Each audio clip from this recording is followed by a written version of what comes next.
E aí, meus brabuínos, como vocês estão? Hoje falaremos sobre Berserk, uma história que é cheio de reviravoltas e até o momento não tem nenhum final feliz, né? E também eu quero abordar um pouco sobre o Guts e o Griff, como cada um acabou influenciando o outro, só que um de maneira positiva, de certo modo, e o outro de uma maneira totalmente negativa, chegando a se tornar dependente daquela pessoa. É muito legal essa dualidade entre os dois. Enquanto um tentava realizar os seus sonhos, o outro partiu para entender o que ele queria nessa vida, qual era o seu sonho, o que ele almejava conseguir com tudo isso, deixando o outro desamparado. Se interessou sobre isso, meu querido? Bom, continua comigo então, que vamos abordar sobre esse assunto hoje. Mas antes disso, eu peço que você se inscreva no canal, meu querido, pois isso me deixa extremamente motivado, meus amigos. E com motivação já sabem, né? Ficamos que nem o Virgil. Dito tudo isso, bora pro vídeo!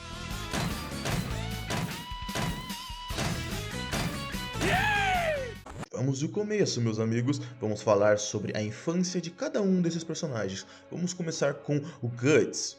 Bom, o nascimento do Guts já é bem conturbado, pois ele nasceu do cadáver de sua mãe, que estava pendurado em uma árvore. Ele estava em uma lama, só esperando a morte chegar para ele. Só que uma mulher chamada Shizu vê aquele bebê no meio daquela lama, no meio daqueles corpos, e acaba o salvando, o adotando. Só que o Gambino, que é meio que o marido dela, dá um puxão nela e ela acaba derrubando o Guts, pois ele não curte muito a ideia de adotar essa criança aí, esse bebê.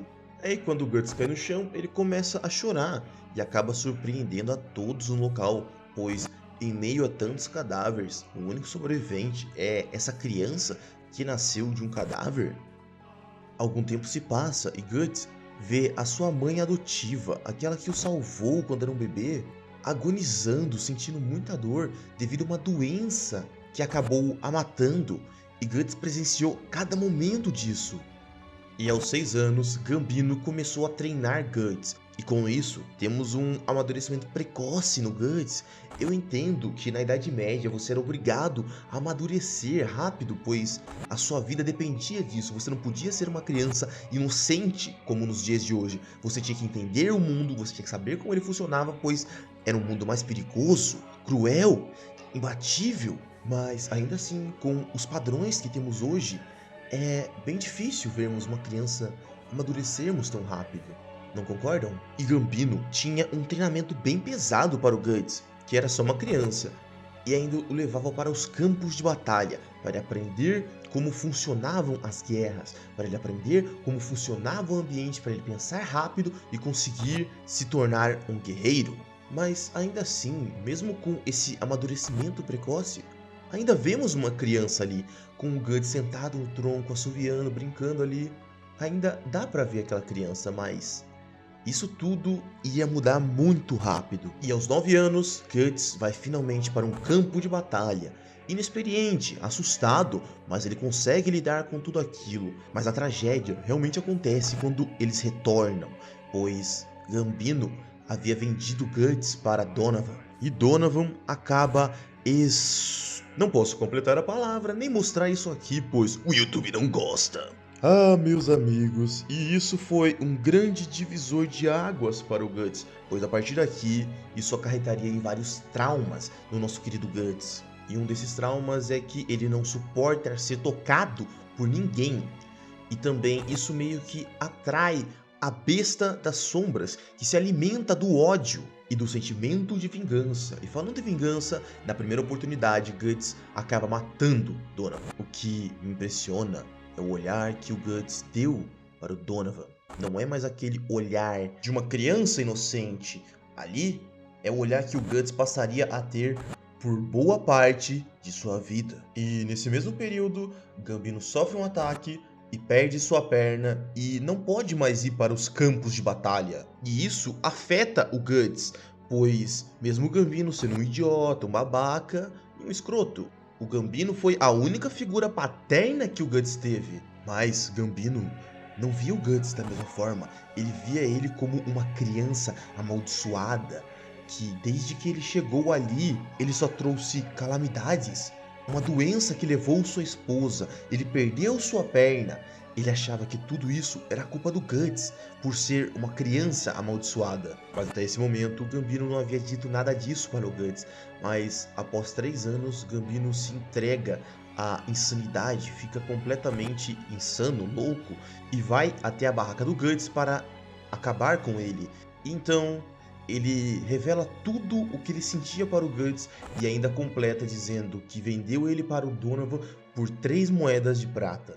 E quando o Gambino vai executar o Guts, Guts instintivamente saca a tua espada e se defende, e acaba matando o Gambino por conta disso. Então, depois disso, o grupo de mercenários que o Guts estava acabam perseguindo e fazendo com que ele caia do penhasco e ainda sobreviva, mesmo relutante, pensando sobre tudo o que aconteceu e sendo perseguido por uma alcateia de lobos. Ele elimina a alcateia e continua seguindo em frente até não aguentar mais, e acaba desmaiando por vez. Então aparece um bando de mercenários e acaba resgatando Guts e cuidando dele. Bem, agora vamos ter um grande time skip, onde Guts finalmente conhece Grift, que é o líder do bando do Falcão. E o Grift quer o Guts em seu bando e tenta recrutá-lo, mas Guts recusa e acaba tendo uma luta com o Grift, onde se o Grift vencesse, o Guts pertenceria a ele e entraria para o bando do Falcão. Caso o Guts vencesse, ele poderia fatiar o Grift. E a partir daqui, meus amigos, o Guts começa a ter um grande desenvolvimento e uma grande mudança. Antes de entrar no bando, o Guts estava vivendo a sua vida basicamente para ganhar uns trocados, se alimentar e ir para o campo de batalha. Essa era a vida dele, era isso que ele acreditava que faria pelo resto de sua vida.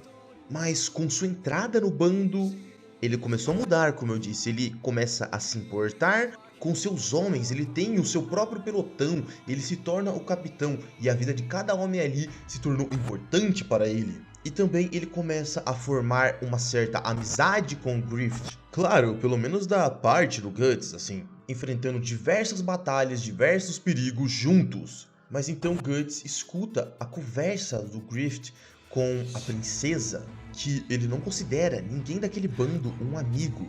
Ele consideravam eles seguidores, companheiros de guerra, já que na visão do Grift, um amigo é um igual, é aquele que tem um sonho e persegue aquele sonho e não fica na sombra de uma outra pessoa tentando realizar um sonho daquela mesma pessoa. Então, um amigo e um igual é aquele que persegue o seu sonho. E após Guts ouvir isso, ele fica confuso e pensativo e começa a se questionar se Grift não considerava mesmo um amigo. Então ele toma a decisão de partir do bando do Falcão para se entender, para encontrar o seu sonho e se tornar um igual a Grift e finalmente poder ser chamado de amigo. Mas antes de nos aprofundarmos mais no Guts, vamos falar sobre Grift. Na sua infância, Grift era um morador de uma periferia e tinha um sonho bem grande para alguém que nasceu nessas condições. Ele queria ter o seu próprio país, ele queria se tornar um rei. Um dia ele ganha um colar de uma cigana, o Behelit. A velha cigana diz para ele que quem possui o Behelit poderia governar o mundo. E ele acaba guardando esse Behelit consigo por toda a sua vida. Grift começava a reunir seguidores pelo seu carisma e a montar o seu bando. O bando do Falcão, mas um grande exército exigia dinheiro, e para conseguir esse dinheiro, Grift vendia o seu corpo para poder sustentar o seu exército. E todos ali no bando do Falcão morreriam pelo Grift, morreriam para realizar o sonho de seu líder. Desde o início temos essa mensagem implícita, que os fins justificam os meios. Pois todos ali poderiam morrer para realizar aquele sonho de seu líder, de Grift. Grift acaba salvando a pequena Casca. Quando ainda era uma criança, ela havia sido vendida para um nobre e seria e Grift dá a ela a chance de se defender, de sobreviver. A partir daqui, Casca se junta ao bando do Falcão, se tornando a espada de Grift. Mesmo Grift considerando todos os seus soldados integrais para chegar aonde queria, tinha um que era insubstituível e inestimável: Guts. Desde seu primeiro encontro com Guts, ele ficou abismado com ele. Ele diz que quer Guts em seu bando e deseja ele. E a Casca fica meio chateada com isso, pois ele nunca havia dito isso a ninguém ali. E, gente, Guts era realmente o essencial para o bando do Falcão. Ele era forte, ele executava muito bem as estratégias elaboradas. Mas não era só isso, Griffith também começou a desenvolver um certo apreço por ele, uma amizade inconsciente, por assim dizer. Inclusive, o próprio Miura havia confirmado isso no Guidebook, que o Guts foi a única pessoa que o Griffith estimou de verdade em toda a sua vida. Então isso não é pouca coisa, cara. Mesmo o Griffith falando que ele só considera um igual àquele que persegue seu sonho. Meu, não é tão 100% verdade isso, meus queridos. Até porque quando o Guts decide sair do seu bando, ele o confronta. Eles têm um outro duelo e nesse duelo o Griffith perde. E a partir daqui ele começa a tomar decisões ruins, fazem com que ele perca seu status, perca tudo que havia alcançado até então, pelo simples fato de Guts ter saído do seu bando. E a essa altura do campeonato, o Griffith nem precisava tanto assim do Guts, ele já tinha se tornado alguém da nobreza e já estava conquistando o coração da princesa para se tornar da realeza. Faltava pouco para Griffith conseguir realizar a sua ambição desde criança, mas por o Guts ter abandonado, ele desmoronou. Ele jogou tudo pro ar e foi ao encontro da princesa naquela mesma noite. E teve uma noite romântica com ela, por assim dizer. Mas após o ato, o Griffith ainda estava em choque com as ações de Guts. Pois, cara, o Griffith é bem controlador e narcisista, convenhamos, né?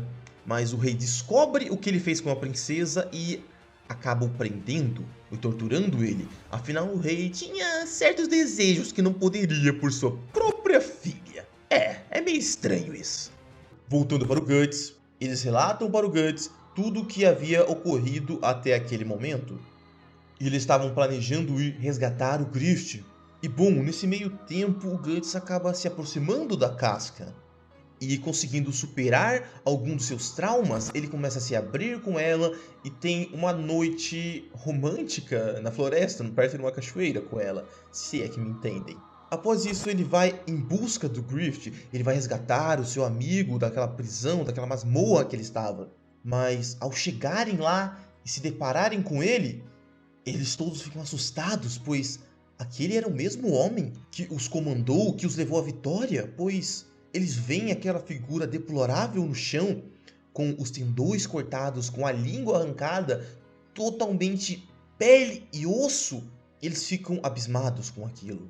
Guts corre abraçar o teu amigo, mas a primeira coisa que Griffith tenta fazer ao ver o Guts ali, ele coloca a sua mão sobre sua garganta, querendo o enforcar, o matar, pois nesse ano o Griffith só sentiu raiva pelo Guts, culpando ele de tudo aquilo, o culpando porque ele foi a pessoa que o fez deixar o seu sonho de lado.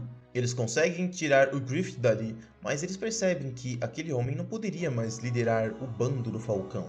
Ele não tinha mais essas plenas condições. E Griffith acaba escutando uma conversa da Casca e do Guts, percebendo que a relação deles mudou, que era entre um homem e uma mulher, de uma forma romântica, e o Griffith acaba percebendo que ele se tornou um fardo para todos ali, porque agora ele precisa ser cuidado. Ele já não tinha mais utilidade para ninguém que estava ali, e isso acabou com ele. Uma pessoa que era extremamente confiante, capaz e estava a poucos passos de realizar o seu sonho de vida, isso destruiu ele, acabou com ele. Então Griffith assume o comando da carroça e tenta ir embora dali, alucinando com o seu antigo eu, que ele está perto de realizar o seu sonho e que ele deve continuar buscando isso. Mas então a carroça tomba e ele é arremessado para o lago. E ao tentar se levantar, ele percebe que seu braço está seriamente machucado, quase quebrado. Ao ver isso, ele tenta pôr um fim à sua vida, mas ele não consegue nem ao menos fazer isso.